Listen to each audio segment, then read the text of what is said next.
শেখ হাসিনা সরকারের পতনের পর সংসদ সদস্য পদ হারিয়েছেন সাকিব আল হাসান।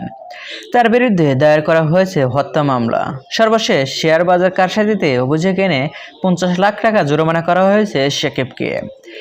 এই পরিস্থিতিতে ঘরের মাঠে দক্ষিণ আফ্রিকার বিপক্ষে সাকিব খেলবেন কিনা তা নিয়ে রয়েছে শঙ্কা।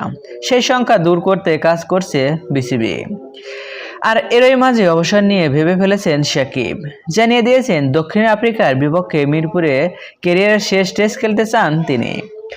কানপুরে টেস্টের আগে সংবাদ সম্মেলনে একথা জানান দেশের তারকা এই অলরাউন্ডার।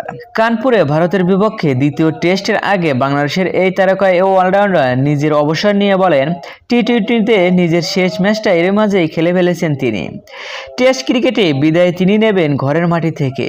অক্টোবরে দক্ষিণ আফ্রিকায় সিরিজের শেষবার বাংলাদেশের হয়ে সাদা পোশাকে দেখা যাবে সাকিব আল হাসানকে। অবসরের কথা জানিয়ে সাকিব প্রেস কনফারেন্সে বলেন, আমার মনে হয় টি-20তে আমি আমার শেষ ম্যাচটা খেলে ফেলেছি। মিরপুরে টেস্টে খেলতে পারলে সেটি হবে আমার শেষ টেস্ট। তবে টি-20 ও টেস্ট ক্রিকেটের ছাড়লেও আসন্ন চ্যাম্পিয়ন ট্রফি খেলার আগ্রহ কথা জানিয়েছেন সাকিব। তবে তার আগে দেশের মাটিতে টেস্টে অবসরের কথা বলেছেন তিনি।